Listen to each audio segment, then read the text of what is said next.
지금부터 2부를 시작하도록 하겠습니다. 안녕하십니까? 저는 오늘 사회를 맡은 숭실대학교 건축학부 유혜연 교수입니다. 반갑습니다.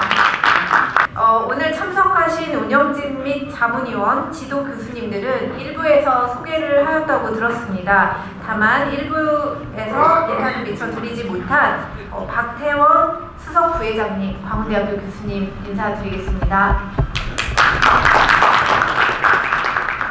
그리고 정유순 전 서울시 주택건축국장님이신 회장님 인사드리겠습니다. 네, 오늘 최고위 과정 8회차 강연을 맡아주신 강사님을 소개해드리겠습니다.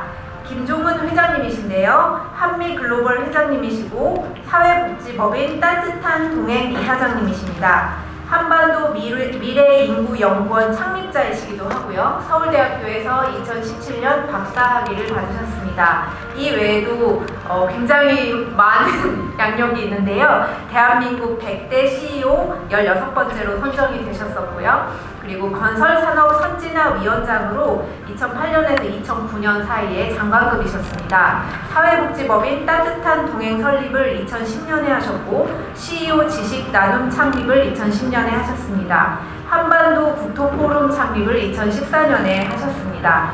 그 외에도 은탑산업훈장 2015년에 받으셨고 공학 한림원 대상 2013년에 받으셨고 건설경영 대상 등 다수의 수상을 하셨습니다. 자, 그럼 김종은 회장님의 도시와 건축 성공하는 프로젝트의 비결 프리콘 강연을 시작하도록 하겠습니다. 큰 박수로 맞이해주세요. 예, 김종훈입니다. 저는 강의를 전문으로 하는 사람이 아니기 때문에 강의가 서투릅니다. 이해를 해주시고 제가 또 말을 너무 천천히 하기 때문에 여러분들 조금 답답하실 수도 있습니다. 참고하시고요. 원래 계획되어 있던 제목하고 좀 바뀌었습니다. 근데 제가 도시 전문가가 아니기 때문에 여러분들한테 와서 도시에 관한 전문성 있는 강의는 제 능력 맡기고 제가 할 수 있는 강의를 찾아보니까 제가 재작년에 프리콘이라는 책을 썼습니다.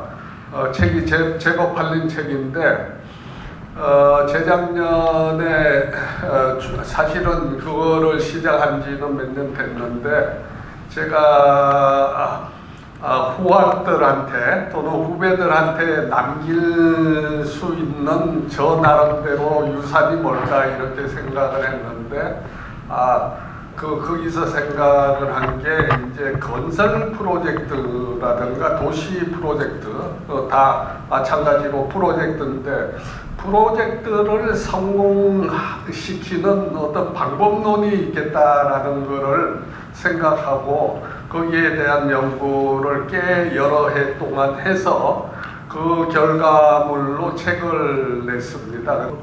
저희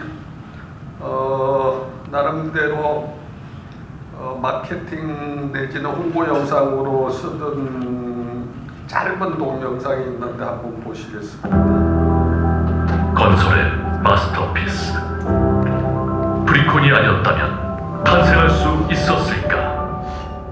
프리콘 사전 시뮬레이션으로 시간은 더 짧게 비용은 더 아끼고 완성도는 더 높게 모든 건설은 프리콘으로부터 시작된다. 건설은 설계 시공을 넘어 프리콘이 핵심이다. 한미글로벌.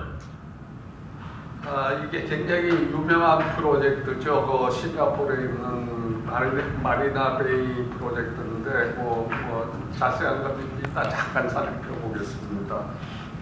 여러분들 잘 아시다시피 102층짜리 뉴욕의 랜드마크라고 하는 엠파이어 스테이트 빌딩은 1930년대에 지어졌는데 그 공사기간이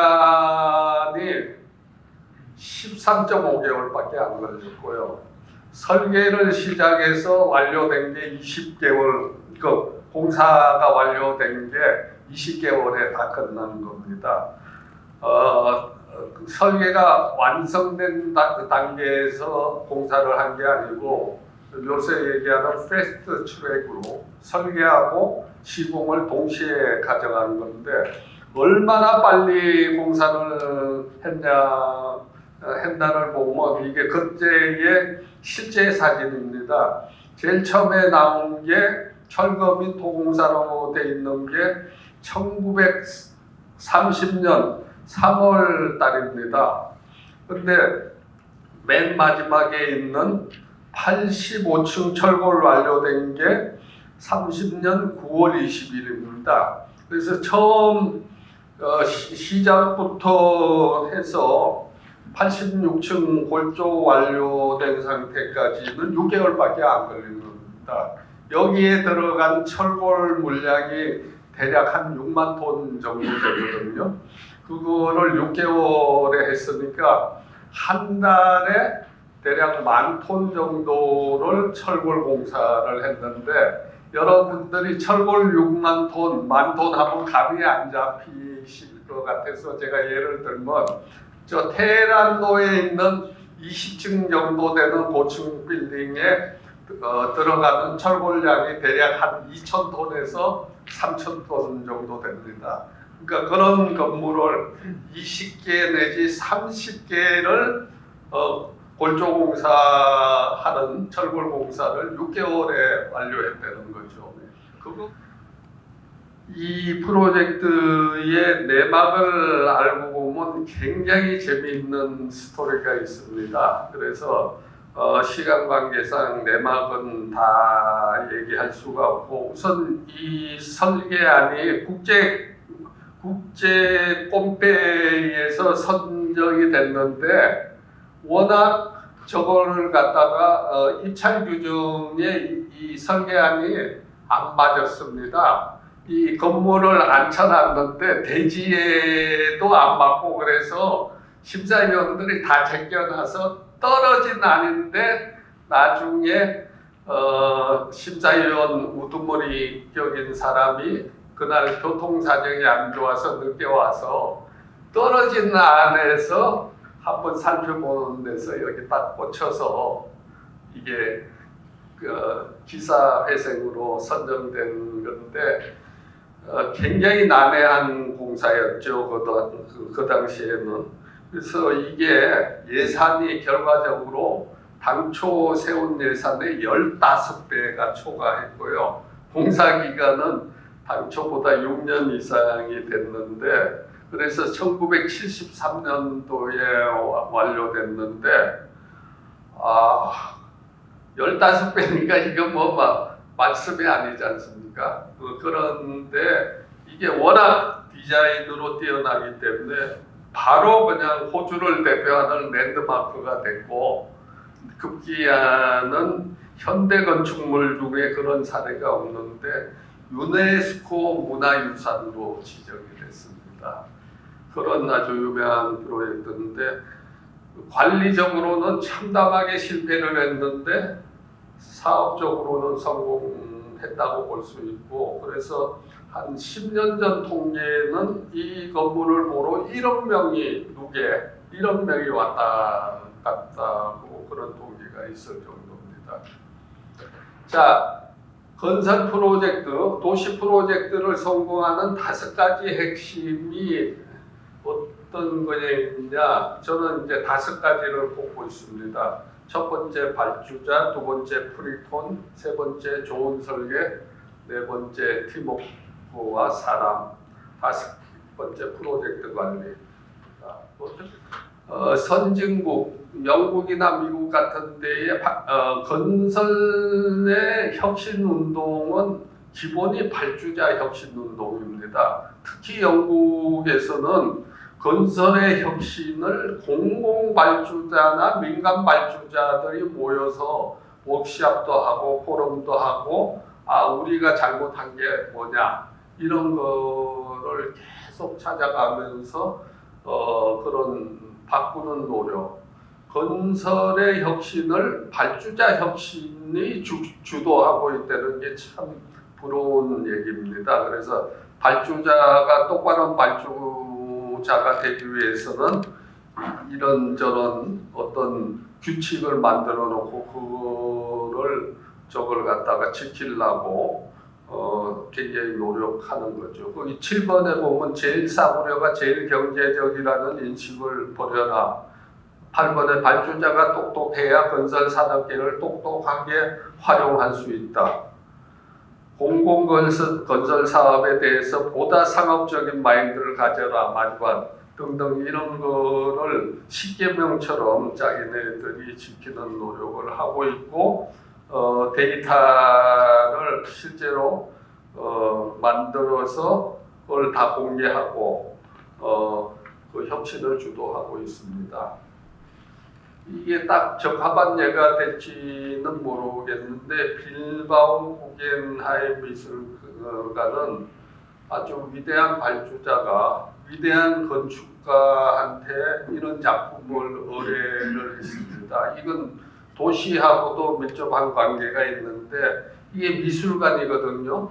미술관인데 이 구겐하임이 빌바오의 미술관이 이게 쇠락해져가는 도시였는데 이게 아주 세계적인 명품 건축이 들어서고 나서 이 도시가 굉장히 부흥을 많이 했습니다. 예를 들면 관광객들이 많이 오니까 호텔도 지어야 되고 컨벤션, 엑스피션이 들어가고 여러 가지 부대적인 시설이 들어가면서 도시가 활력을 다시 찾고 도시가 부흥하게 됐습니다. 이 건물 하나 때문에. 그래서 빌바오 효과라는 신조가 탄생했죠. 빌바오 효과는 여러분들 아시겠지만 이 쇠락해가는 도시가 이런 명품 건축물 때문에 도시가 다시 부흥하는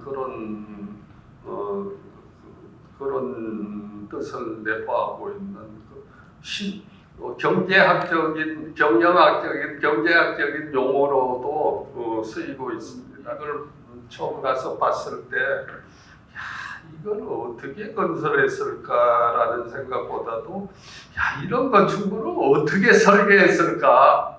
이런 생각이 저는 들었습니다. 그래서 아주 대단한 작품이라고 생각을 하고 있고요. BTS 이것도 굉장히 사전적인 어떤 마케팅이라든가 사전적인 시나리오 플랜을 철저하게 가져갑니다.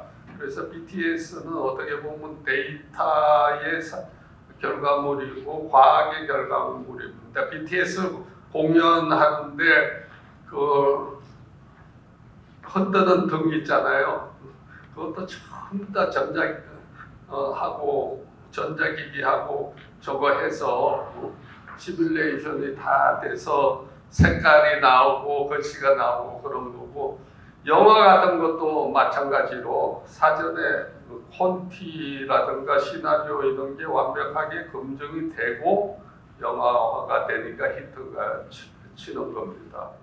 제가 책을 몇 권 썼는데 프리콘이라는 책도 있고, 작년에 제가 세계 현대건축 여행이라는 거를 냈는데 유명한 건축물을 16개 소개했고, 저희 회사의 철학을 담은 책도 이렇게 냈습니다. 참고하시기 바라고, 저는 한 50분 정도에 끝날라 그랬는데 시간이 조금 더 걸린 것 같습니다. 이상 마치도록 하겠습니다. 특별히 제가 감사하고 싶은 것은 이렇게 늦게까지 여러분들이 배우시려고 이렇게 이런 세션에 참석하고 계시는 게 굉장히 모습이 좋습니다. 여러분들은 다 성공할 수 있을 것 같으니까 여러분들 열심히 하셔서 회사를 잘 키우고 여러분 시기를 빌겠습니다. 감사합니다. 김종훈 회장님께 다시 한번 큰 박수 부탁드립니다.